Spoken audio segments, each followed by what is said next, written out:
Clean Radio starts now. Welcome to Clean Radio. This is Judah. My co-host Andrew is down for the count tonight, but have no fear. Clean Radio is here. Yeah, go New York Giants. And who am I? My name is Judah Friedman, and this is a show about addiction and recovery and the hope of it. I've been sober a little longer than 13 years, and I'm a pretty happy guy. And there are a lot of people driving home tonight. Please drive safely. Don't drink and drive. And Sunday night, and football season's over. A lot of people are coming to terms on a Sunday night with the good and bad in their life as they have to face the week upcoming. And I think for addiction, I think, for anybody on a Sunday night, if you have nothing to look forward to, it's a hard night. And when you're going through it, when you're in that hole of addiction, and you could see it a lot with people right now in celebrity. And one of the people I want to talk about tonight is actually Josh Hamilton, a great baseball player, basically an MVP award winner a couple of years ago, future Hall of Famer, but an addict. And he's had sort of two careers. He had a career in 1999 where he was drafted and ruined 7 years of his life due to addiction with drugs and alcohol. And he's made an amazing career comeback the last 4 years, but he's battling addiction again. He's battling alcoholism again. And I think there are a lot of people out there that don't have addiction, don't understand addiction, that say to themselves, I don't understand. This guy is going to give up a $120 million contract because all for what? Because he wanted to drink a few drinks. And Josh Hamilton did a news conference where he said, I understand, 3 drinks, and, I don't know when the switch is going to flip when I start drinking. But the problem is, I don't think he does understand. And to everybody out there, that's addiction, that's alcoholism, that you're willing to give up $120 million, $150 million. And the thing is, he can't stop. He can't control himself. And in his mind right now, he's saying, I'm not going to take a drink. I'm not going to take a drug. But if it were only as simple as that. And we have an amazing guest in the studio tonight, one of my favorite people in the world, and we'll get to him in a second. But I encourage everybody out there to give him a call. His name is Dr. Jason Coe. He's a psychiatrist and a brilliant psychologist, and he's also a psychiatrist at the KLEAN Treatment Studio. The number to give us a call there is 888-539-2980. That's 888-539-2980. One more time, 888-539-2980. I encourage everybody out there tonight to give us a call if you have any questions. I think we've really become a confused society where, recent studies have said 30% of America deals with one form of addiction or another. So if you do the numbers on that, there are 300 million people in America. 30 million people are affected by alcoholism and addiction. But the thing is, there's a lot of hope. There's an extreme amount of hope that I've seen from people like myself and others that get better. And sadly, we don't always see that. We see the negative sides of addiction because that's where the story is. We don't have successes with the people that are successes. And let's welcome to Clean Radio, Dr. Jason Coe. Thank you. Nice to be here. It's been a while since I've been here. It has been a while, a little too long. Yeah, months maybe. Did you watch the game? Parts of it. Yeah. What does that mean? Well, I didn't see it all. Did you see the ending? No, it's recorded. I actually had to take off and go swimming. Okay, so let me ask you a question. I have my priorities. You do have your priorities, and that's why you're in great shape, unlike me. But how come the Giants won? I'm a huge Giant fan. I feel great, but I'd feel a lot if the Giants had lost. My worst feeling would feel worse than my better feeling. Really? Yeah. Like if the Giants lost, I'd be like really upset. It would stay with me for a couple weeks. But the Giants winning, I'm like, okay, what's next? Oh, was it expected?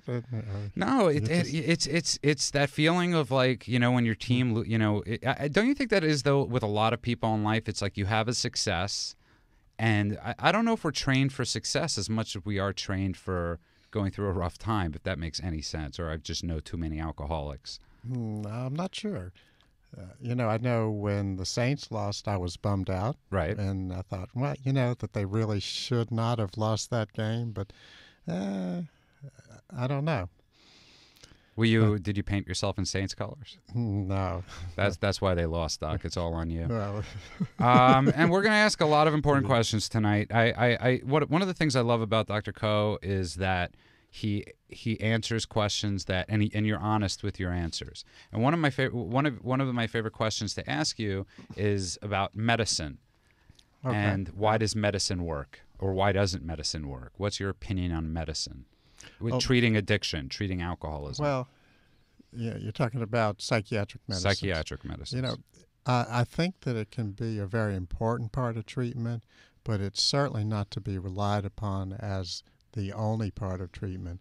And I think as a society, we probably overvalue the medicines, which people would like to be able to take a pill and solve their problem. But it's not that simple. You know, people aren't that simple.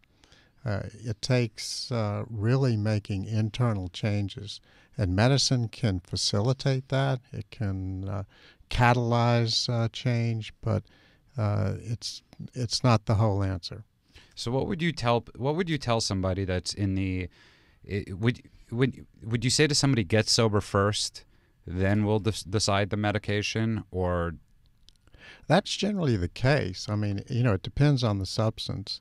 And actually, a lot of times people who are using are already taking some kind of psychiatric medicine as well, or they're maybe abusing psychiatric medications such as benzodiazepines, which are very addictive. And what are benzodiazepines, so people know? These are sedatives. They operate in similar ways to alcohol. You know, it's not the same addiction, but, you know, they're very addicting substances, and they're used to treat anxiety. But anyway, I would tell people that we really need to see how you are sober and clean and off of all the substances that you're abusing to get a baseline as to what their emotional state is. I wouldn't want to just, as a reflex, start medicating.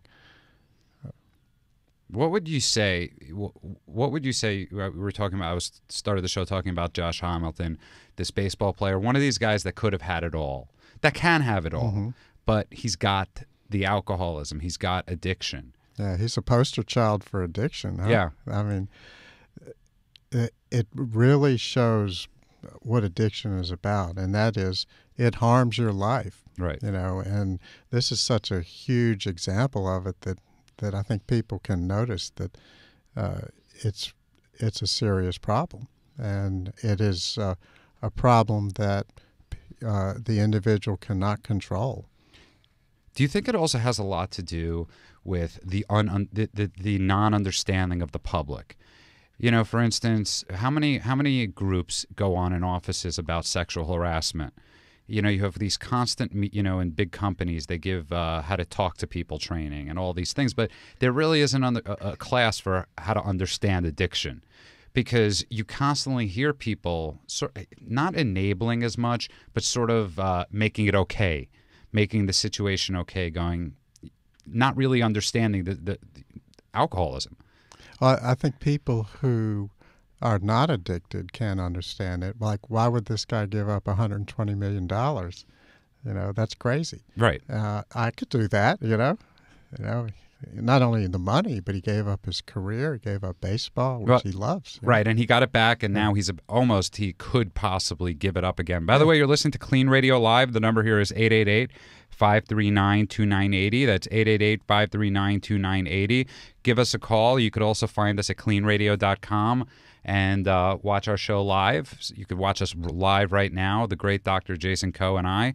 And also go to our Facebook page and like us on Facebook at Clean Radio. That's clean with a K. But I think that's the biggest problem, is people have a hard time understanding that. Yeah, he can't help himself. Right. That's the essence of addiction. These people can't say no. So no matter how much love, no matter what other humans try to do to help them, until a person is ready to deal with it themselves, there is no. Well, and do the hard work of getting over the addiction. You know, somehow, some way, this guy cannot operate without using. You know, that his emotion, he can't soothe himself. There's something that he can't do and maintain himself in a self-sufficient way without a substance. You know. What got you into wanting to work in the field of alcoholism and addiction? I know you're what? Date yourself. You've been in the psychiatric field. Well, I finished my training in psychiatry in 1981. It's a long time, and 30 years. Yeah, Happy right. anniversary. Yeah, right. You know, when you go into medicine, you want to help people, and that's really what it's all about to me. I love helping people, and you know, it's a little bit like the AA, where you are of service, and you know, they say that's very therapeutic. Well, I can attest to that. That helping others helps one heal themselves. No, I mean, that right, and so you're able to. So, have you found that more in the addiction and recovery field as opposed to the psychiatric? Oh, I think it's in both. That you know, helping people helps the individual who helps. Yeah. And what would you tell family members out there that, you know, there are a lot of people out there right now listening that are going through the same thing? Either they could be going through what Josh Hamilton is going, where they're about to lose their job, or you have family members that are, you know, struggling with a son or a husband that are, you know, going through this. What do you say to them? I say there is help, Right, and there is hope. You know, and it's not it is a hard road, but it's achievable, and the individual needs support. They don't need to be scolded or moralized. You know, this is not a moral problem, which a lot of people think it is, that if they were just strong enough, they could conquer it. Where do you think that comes from? You know, I'm not a philosopher, Right. but it's our culture. Right. You know, where, you know, in America, we're a can-do society. And I think we ignore the parts where the parts of ourselves that we can't control. You know, there's this feeling that we can do anything, but it's not that easy. You know, we're not like a Eastern society where they're more comfortable just being and feeling feelings. We get away from our feelings. So when people come to you, what type of what generally state are people in when they get to you? You know, that's a pretty general question. Okay. There are all sorts of states. I mean, you know, I believe that you know, in addiction and alcoholism, you know, they come in, you know, at least at KLEAN. Many of them come in, they need to be detoxed. You know, they are really in pretty much of a fog. They've gotten to the end of their rope. They don't know where to turn or what to do with themselves. They become desperate. Actually, you could say anyone who's become addicted in a way is desperate. You know, alcohol, of course, more culturally accepted in our society, but still, you know, they realize that their life is out of control and they are doing harm to themselves. By the way, you're listening to KLEAN Radio Live. The number here is 888-539-2980. That's 888-539-2980. Give us a call. Talk about issues in recovery, issues in addiction. If you have a story of hope, call us up. Share us your story of hope. We're in the studio tonight with psychiatrist Dr. Jason Coe, and you helped start the KLEAN Treatment Center. Right. Andrew and I did. Yeah. Yeah. My comrade in missing tonight. Right. And why did you open it up in West Hollywood? We thought that would be really an ideal place to have, and there isn't one there, but an ideal place where we're in the city. There are lots of resources available. Reintegration is also, you know, right there. There are meetings available. We can be close to the families. Well, talk about that one, because I think that's extremely important, is what you just said, is reintegrating people back into society, which I think a lot of treatment centers, a lot of doctors, a lot of people don't get people ready for. You know, we were talking about, you know, people, it's very much in like Shawshank Redemption. I don't know if you're familiar with that movie where he says the walls become your friends. Right. And I think a lot of times when people get into treatment or people get into psychiatry, people get into therapy, they almost become attached to the doctor. Oh, they do. Right. It becomes a very important figure. Right. And the treatment center. And shouldn't it be their job, though, to get them integrated back into this? Yeah, absolutely. I mean, it's easy to stay clean in rehab. Your life is run. There's a structure there. You're sort of almost guarded against using. But the important part is what's going to happen next, and how are they going to get back into society and have the skills to deal with it. So we want to help them, realize that there's a real world out there, and they're going to have to learn how to deal with that and take these skills into themselves to where they can gradually learn how to be in society and not use. So what do we say to people too that are listening on in San Diego and News Talk 760 KFMB and in Los Angeles and on the web? And what do we say to those people? It's like, people find out they have cancer. The first thing and they need treatment. They never say how much. Somebody finds out they have diabetes. They need treatment. They don't say how much. But all of a sudden, it comes to people needing treatment, even therapy or psychiatry, and they go, how much? And the number, it's like you say a number to them, and they're like, oh, that's too much. Well, it's a different attitude, right? Right. It's an amazingly different attitude.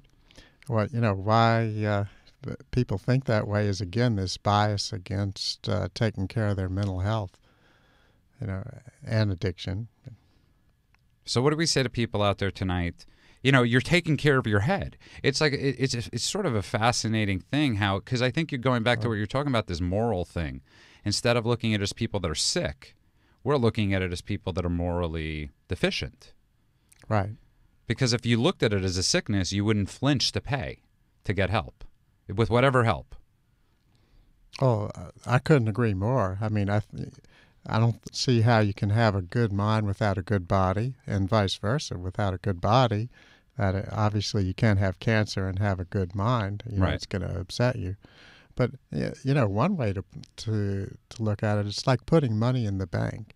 If you can get this person well, they are going to be so much more valuable to themselves, to their families, and to society than if they're addicted. So it's a good investment, and it's not concrete, like needing a cancer operation or chemotherapy. But that's not concrete either, because statistically, unless you make it the first 5, you're in remission. You're not healed from cancer. Yeah, and really when it comes to cancer, we've gotten a lot better at keeping people alive, but we haven't, we've really cured it. So you could almost say the same thing about addiction. It's tough to treat. It may take a lot of treatment episodes, and it may not. There's no telling. Right. A lot of it depends upon the amount of support that this person has and the willingness of everyone to go the distance to make it happen. So you're sort of, and Andrew and I were discussing this last week or a couple of weeks ago about tough love and how we're not proponents of tough love.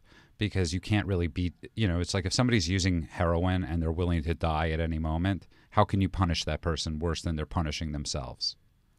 Yeah, if tough love is about punishment, that doesn't make sense. Right. No, these people need limits, and you need to get tough on them. And by that, I mean that they shouldn't be using, and you have to stop that. That's the first step, is to get this person clean. And to get this person in a state where they realize that there's hope, that there's another way to approach life, and that they don't need a substance to be normal or to have fun. Well, I think that's the biggest thing. It's like, it's the funniest thing. And I mean, I guess I thought about this too when I was first getting sober. It's like you think, how am I going to watch a football game not drinking? How am I going to be at a wedding? I wasn't getting invited to weddings at that point because nobody would invite me anywhere.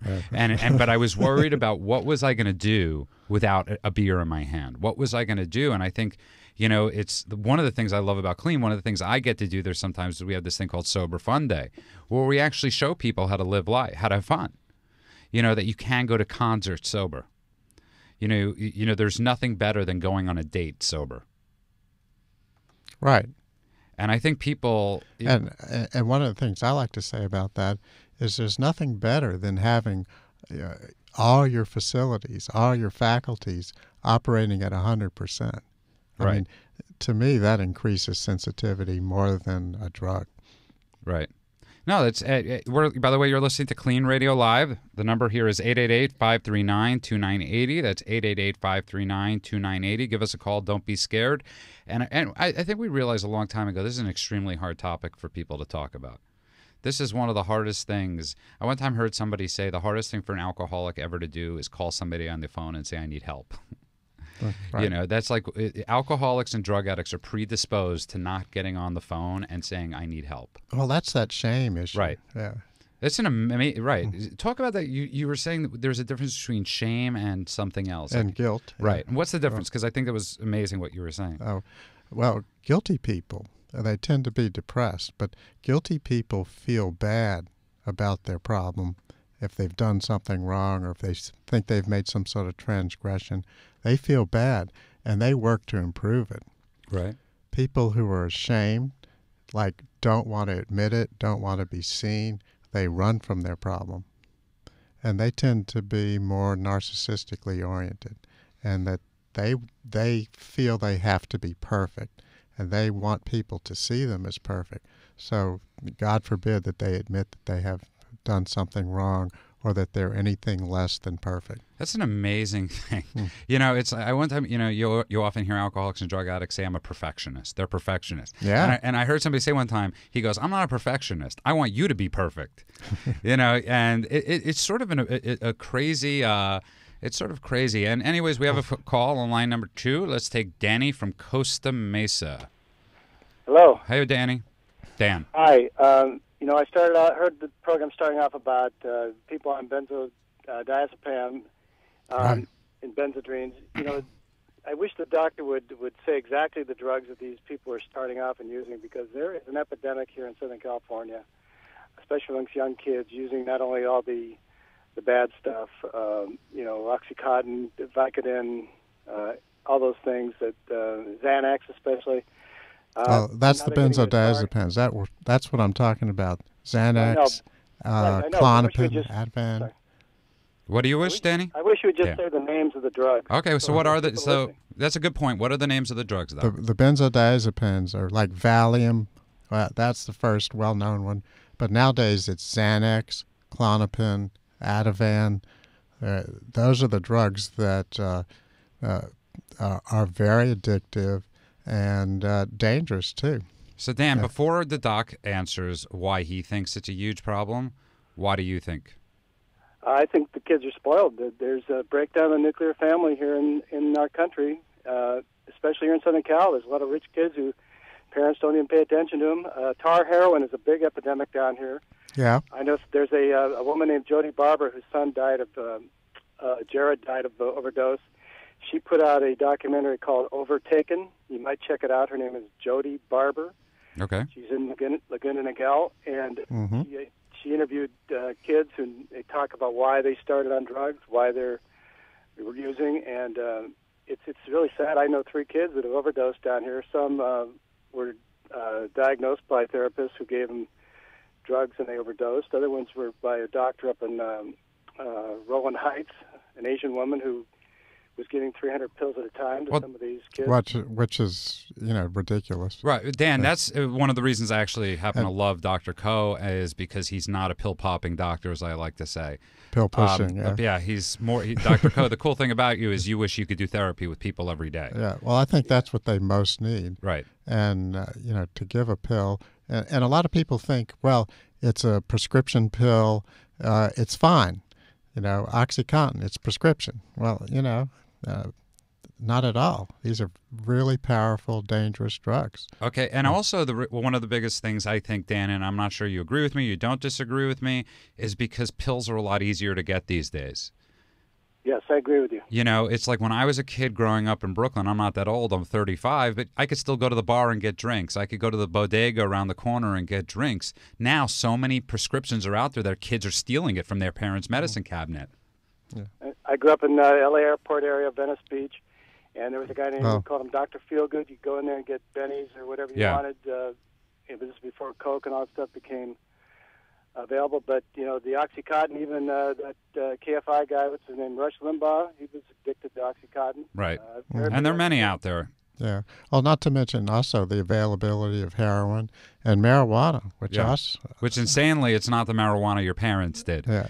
And I think that's another huge reason. We've been talking about that. I don't know how old, Dan, you are, Dr. Coe, but, growing up in the 60s, the pot was the pot was pot. So you have a lot of parents that have kids now that said, "Oh, I did it, so what am I supposed to say to my kid, not realizing it's 40% more potent?" Yeah.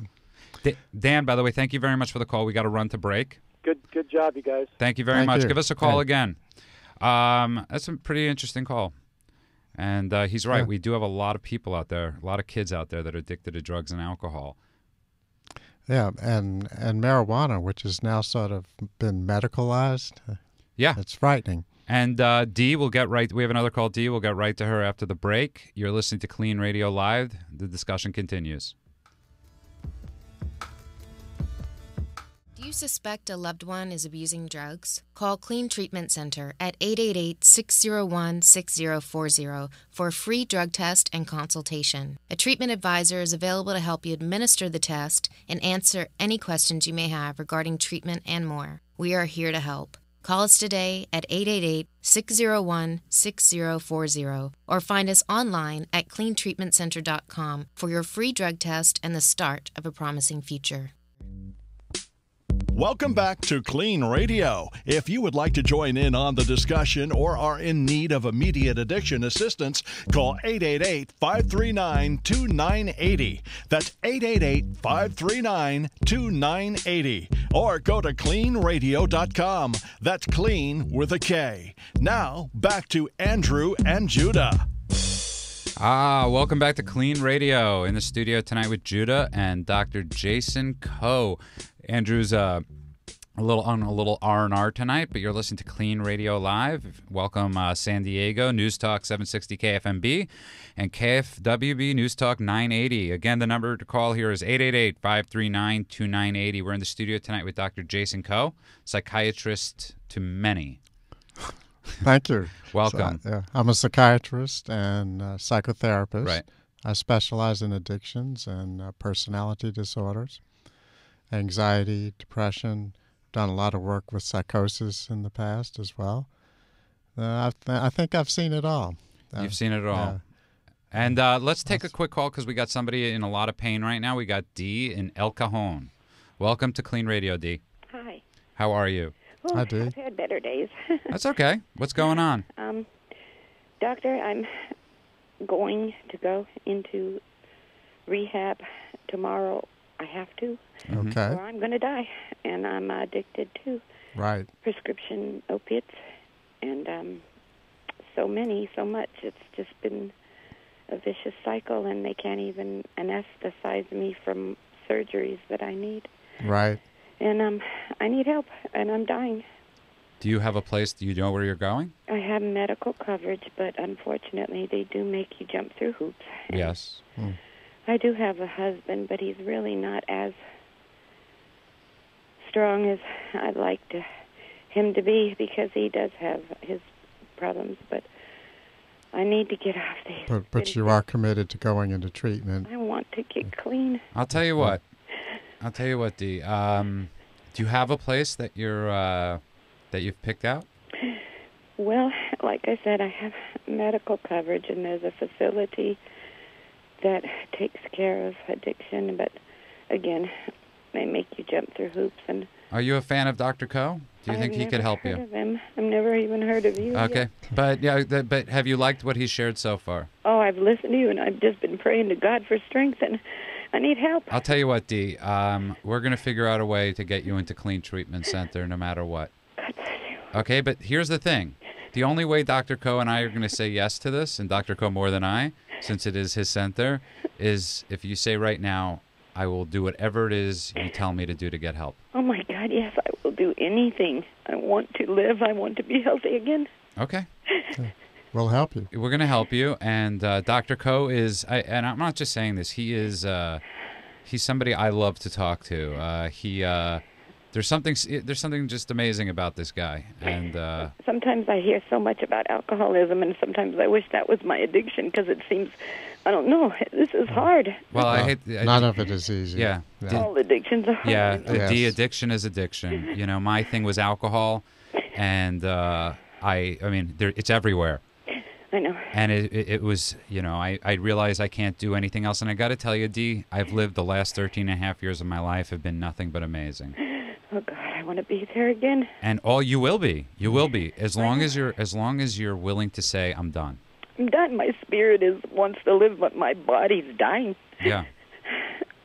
We're gonna get you help, Dee. I promise. I hope so. No, I will. Doc, what do you have any? Because we're gonna see her, right? Yeah, definitely. Yeah. I mean, you've got to come in. Yeah. This is it. I will. I can. We're gonna figure out a way for you to get whatever help it is you need. I want you to stay on the line. Okay. Okay, you're going to stay on the line. Rand is going to talk to you for a second, and we're going to make sure you get into KLEAN Treatment Center. I want to see your face either, you know, hopefully tomorrow I want to see your face, Dee. Okay. Yeah. Okay? Are you with promise us? You're gonna, Yeah. You promise you're going to stay on the line? Yes, I will. Okay. You got help. Good. That's pretty cool. Yeah. That's great. That's amazing. Yeah. And God willing, you know, it's God willing, she'll take the life preserver. Right. And I think that's the biggest thing is, you know, we're constantly getting in life preservers, and often not to grab it. Right. Yeah, I see that a lot when you throw out the life preserver and they'd rather drown. Right. Yeah. By the way, you're listening. That's sad. No, it's horrible, and it's like there's nothing. You know, we're looking at this guy Josh Hamilton on right. screen, and he's had a lot of life preservers. And one day, the thing is, the life preservers stop coming. Right. Including $120 million. Yeah, right. Right. Hey, could buy a lot of life preservers. And you're listening to KLEAN Radio Live, by the way. The number here is 888-539-2980. That's 888-539-2980. Let's take another call. We got Eric in West L.A. Eric, welcome to KLEAN Radio. Hey, guys. How you doing? Good. How are you? Hey. Pretty good. Hey. Actually, as a kind of a kismet, I just flipped on you guys to check the traffic for a drive home, and it's pretty good. it's a very touchy subject that you guys are discussing on the radio right now.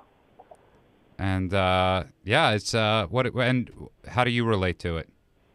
Basically, I suffer from some anxiety and muscle spasm, and my doctor prescribes me not only muscle relaxers for when that pain is bad, but started me on some alprazolam, a low dose, a couple of years ago, and also some Vicodins, and it's just kind of progressed to 3 or 4 a day of each, and that's what I'm prescribed. So at first I was thinking, it can't be a bad thing because I am in pain sometimes. Anxiety does kick in, but after how many years does that just take a physical toll on your body when like what you were saying before, I want to feel that 100% and my full body kicking at the same time, and it's hard not being able to get there. Do you find yourself using more and more, or wanting more and more? I try not to exceed it because in the back of my mind, I know that the pharmacy won't fill the prescription early. So in the back of my mind, I know that if I use too much, that I'll run out and I won't be able to I'll go a few days without having it, and that's just the worst feeling in the world. Are you drinking at all with it? I drink socially, not very much. Maybe 2 drinks every other week. Oh, maybe. okay. So nothing. Alcoholism definitely is not a part of my life. And I think it's in the back of my mind is because I take the other stuff where I feel that I don't need it, and so I don't want to throw another thing into the mix. Is kind of my feeling about that. How long have you? I don't know if you asked this, but how long have you been taking this stuff as prescribed? Sure. Good question. Three of each a day for about 4 years now. Doc, that's a long time, right, to be on the same regimen? Yeah. So, is it affecting your life in any way?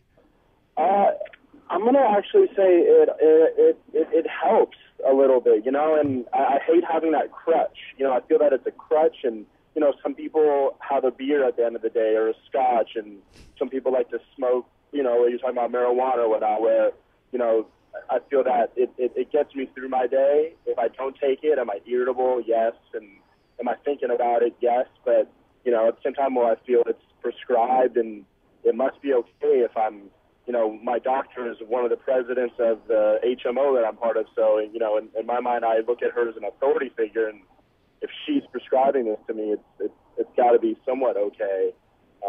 That's just the thoughts that go through my head, basically. Well, it sounds like you're dependent on it, but I can't really say that it's harming your life at this point. But you're kind of. But he has called the radio station to ask about it. Yeah. So obviously something is a little amiss. Well, I think about it. I think about. You have some doubts, I hear. Every single day. I was actually prescribed buspirone, which to see if that would work to get me off of the Xanax, because I guess that kind of reduces anxiety also, and it really didn't help. It was kind of, I was just taking another pill 3 times a day. So I kind of mixed that because I wasn't feeling the benefits from it after about 6 months. What's the underlying medical condition? It started off with trouble sleeping, turning into, so I was prescribed a load, like a 0.25 alprazolam before bed.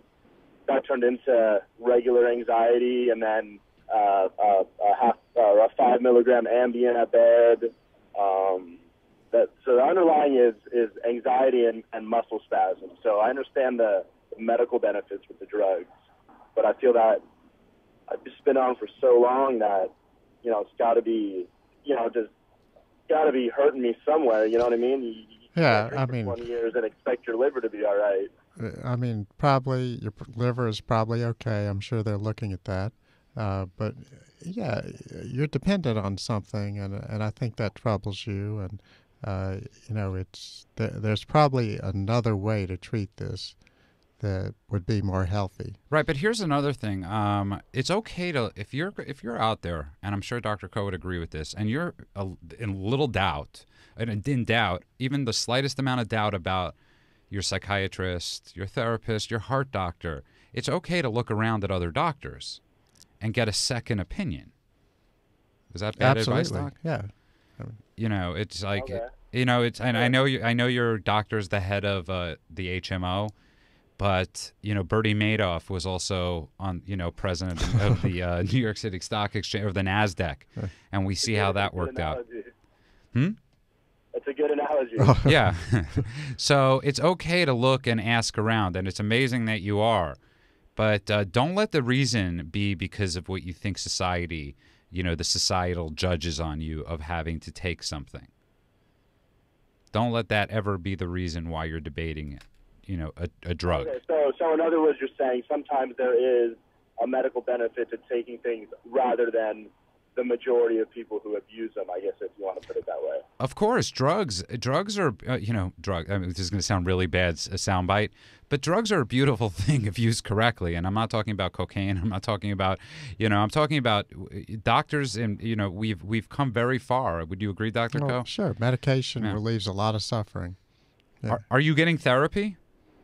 Yeah, I do see a counselor about every month. Okay, maybe pick it up a little bit more with your therapist. Would you agree with that, Dr. Koh? Yeah, I was listening for his response. Oh. So is that a yes, Eric? Yeah, about once a month. Okay, so I'd say try to get it to a little more.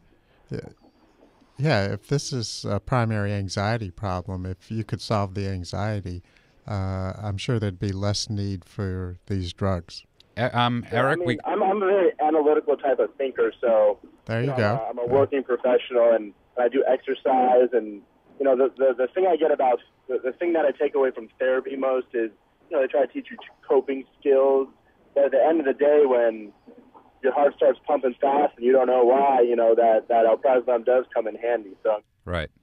Yeah, but it's also the kind of medication that when you don't have it, you withdraw, and the symptoms become much more exaggerated than they first were. Well, Eric, listen, we got to run, but thank you very much for the call. Make sure you listen to us again on Clean Radio. To anybody out there that's just tuned in, you're listening to Clean Radio Live. You might be listening to us on KFWB News Talk 980 or 760 KFMB or cleanradio.com, where you can watch our shows, watch our last shows. We have one of the best engineers, producers in town. His name is Patrick Kennedy. We couldn't do the show without a lot of people. Steve, who is cute and smiles at me a lot. And we got our amazing guy in the back end that does a lot of stuff, Rand, and I want to thank Carolyn, too, for always helping us out at Clean Radio. And we're in the studio live tonight with Dr. Jason Coe taking your calls. We have another call. Let's get to it. His name is Greg from San Diego. Welcome to Clean Radio, Greg. Good evening, and good evening to the doctor. Hi, Greg. My question is, should society, I guess it's a public policy question, alcohol is the most available over-the-counter medication used in this country. And besides, maybe time of day and you have to be over 21, it's basically, can be gotten by anyone and any amount. And part of that is that it is glorified, on TV. Yeah. I mean, well, look at the commercials tonight during the Super Bowl. Right. We're getting a mixed message. It destroys families. Tens of thousands of people are killed or injured in automobile accidents in which alcohol plays a part, and yet wine or beer or hard liquor, are given a blessing almost that it's great to have.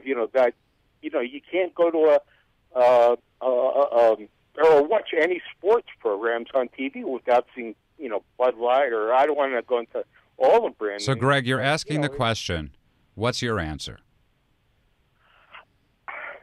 I don't think it should be glorified. I mean, I think in terms of like smoking, California cut down the rate of smoking in a great degree by prohibiting it in certain places.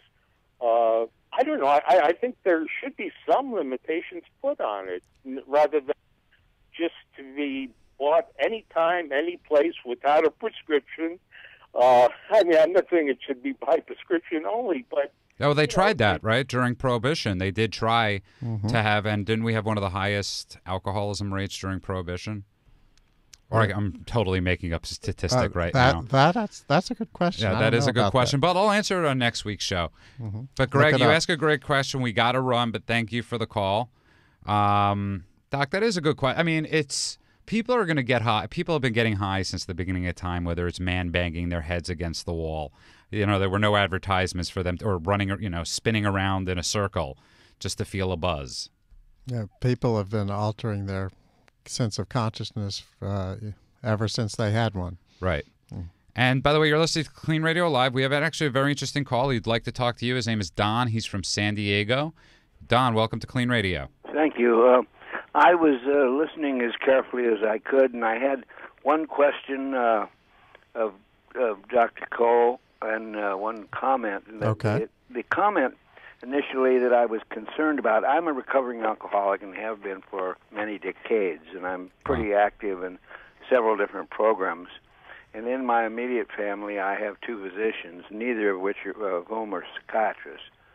But and we've had, and one of them was raised under my alcoholism. And so we've had some rather in-depth, interesting conversations in that respect, and in terms of what Dr. Cole was, my interpretation at least of what Dr. Cole was saying, it seemed to me as if he was creating almost a barrier to the person that may have been listening to the show that was really wanted help, but he, if I heard correctly, that he was directing, Dr. Cole was directing the person to get clean and sober first, before anything of substance could be done to help him. Yes. And that initial step is perhaps the most critical step, and there was no comment or suggestion of what or how that person could do that. Well, okay, so that's a good point.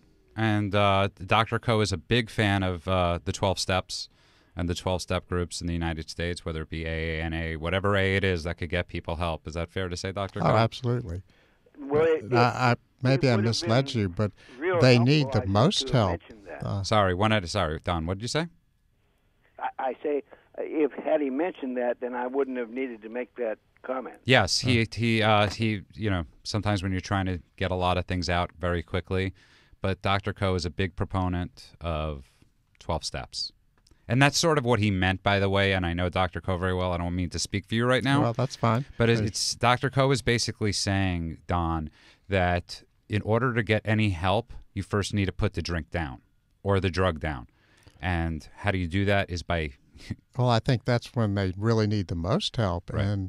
And what I meant by the families and the support system and AA is really the best way to start. Because they have that social support and they have people who can be with them, and they really need 24-hour care at that point. And that's why we like to get them into a treatment center. Right. And Don, what was your question? Well, I hope that filled your... That's great. That makes me feel a lot better, and I think it's real helpful. Don, I've been, just so you know, I've been sober a little over 38.5 years, and I owe it all to the program of Alcoholics Anonymous. I'm breaking my one of the traditions, I guess, in a sense. But it's funny that we talk about this. Obviously, you've been sober a long, long, long time, right? And we don't. In the old days, right? They used to give out your full names. Oh yeah. And they don't do that anymore. And that's the biggest fear sometimes, is that we become so anonymous that how do you find us? Well, I think the program is so ubiquitous that I really don't think that's even for someone that's having problems. I doubt that that's much of a problem. What's funny is you're from San Diego. How long have you been out here? Out in L.A., Los Angeles, California. Well, I went to school in L.A. in the 40s. Okay. So basically the reason I say that is because I think sometimes when we live in L.A. and I'm from New York and I used to go to meetings in New York, we think everybody knows about it. But not everybody does know about it. And as far as we've come. Anyways, getting back, what's your question? The other thing was, I wonder if there's a psychiatrist, and I won't mention his name, in northern San Diego County, that also is a proponent of applying a very I don't know if unique is the right word, but special nutritional program that is pretty remarkably intense and has been remarkably successful, along with the psychiatry aspect of it. And I just wondered if that was something that might be inclusive in Dr. Ko's practice. Well, what does he do? Well, he, as I say, it's comprised of a number of things. It isn't just a typical diet like you'd pick up a diet book. First of all, there's some extensive, really truly extensive tests that one is run through, and depending on the results of that, there is a specific program designed. So he probably does it nutritionally, is what it sounds like, Doc. Well, by the way, Don, sure. We're in a bit of a hurry, so we got to let you go, but thank you very much for the call. Okay. And please listen again to us and give us a call at Clean Radio. Would you say, Doc, because obviously he doesn't know who the psychiatrist is, and that's okay. There are a lot of psychiatrists, but have you found a lot of doctors, doing studies as far as people's nutrition? Well, nutrition's always a part of good health. Right. And exercise. Exercise. Lifestyle factors are very important. And I also strongly believe in the physicality of getting clean, where your body's hurting and, you're just starting, all the toxic effects of the drugs are wearing off, that people need to actually move and do some exercise. Right. And I don't think people realize the dangers in. By the way, you're listening to Clean Radio. That's Clean Radio Live on News Talk 980 KFWB. Also, you might be listening to us in San Diego on 760 KFMB or across the World Wide Web at cleanradio.com. You could also listen and watch our old shows. And find us on Facebook. Like us at Clean Radio. That's Clean with a K. But Doc, and we're in the studio tonight with Dr. Jason Ko, an amazing psychiatrist. And what was I asking you before I forgot? I think we're just talking about the initial stages of getting clean. Okay, so yes, people don't realize, I think, how painful, how dangerous and why. Well, detoxification is a very important part of the treatment. Alcohol detoxification is dangerous. So is benzodiazepines, the Valium, Ativan, Xanax. In both of those, you can have seizures. Full-blown DTs is, a medical emergency. You need to be in the hospital for that. That's something we would not do with clean. But once people, are detoxified, and they, start to participate in a therapeutic treatment program. Right. Clean we kind of run as a therapeutic milieu. We approach it from every angle, whether it's exercise, group therapy, individual therapy, love, nutritional. What's that? Love, sober fun. Right. It's. Well, we were talking about that in the comprehensive program. Is love. Yeah. How important that is. Yeah, I mean that. In a way, these people have a deficit in being able to love themselves. They don't feel good about themselves. Right. They need a substance to somehow feel complete or better. What they call it the spiritual hole, the spiritual void. Yeah, like people say, well, I feel normal when I take a drug. Right. That doesn't make sense. Right. Well, I heard it sometimes. One time somebody said, it's like most people, regular people, they drink. They go out to drink. They socialize to drink. Mm-hmm. Alcoholics drink to socialize. Right. And I thought that's an amazing thing. I never, Yeah, and I think the alcohol and sedatives kind of help them keep these uncomfortable, unwanted feelings away. Their whatever it is, their social awkwardness, but somehow they just don't feel right. Right. Because these feelings are so upsetting to them. There's a call we're going to take. I sort of Super Bowl Sunday call. I'm going to throw the kid a bone. It's Sonny. Sonny, welcome to Clean Radio, Sonny. Oh, Judah, thank you so much for having me on. Hello, Dr. Jason Cole. How are you? Hi, Sonny. Hi. I have our biggest fan. Actually. Right. What was that, Judah? You're our biggest fan.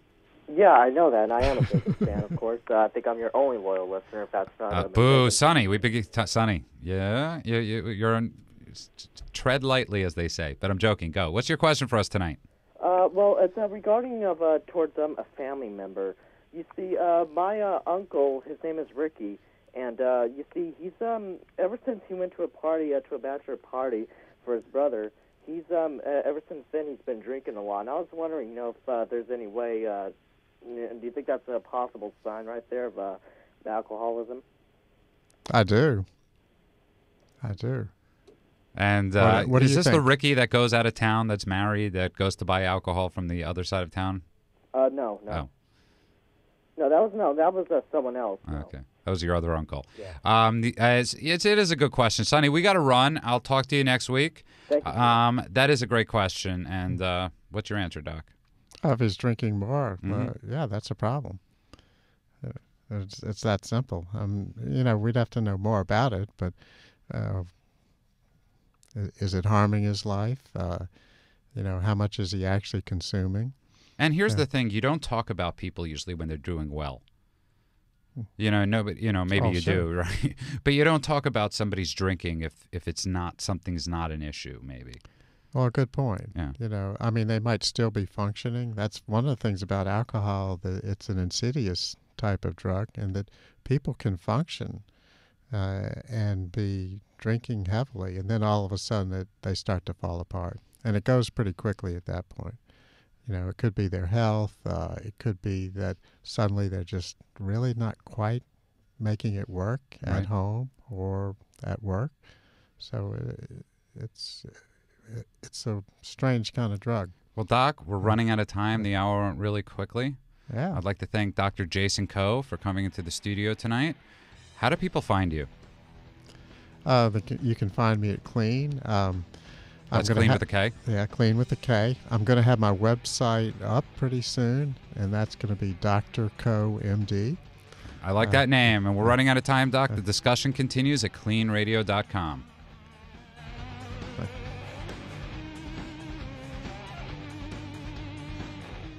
Do you suspect a loved one is abusing drugs? Call KLEAN Treatment Center at 888-601-6040 for a free drug test and consultation. A treatment advisor is available to help you administer the test and answer any questions you may have regarding treatment and more. We are here to help. Call us today at 888-601-6040 or find us online at cleantreatmentcenter.com for your free drug test and the start of a promising future.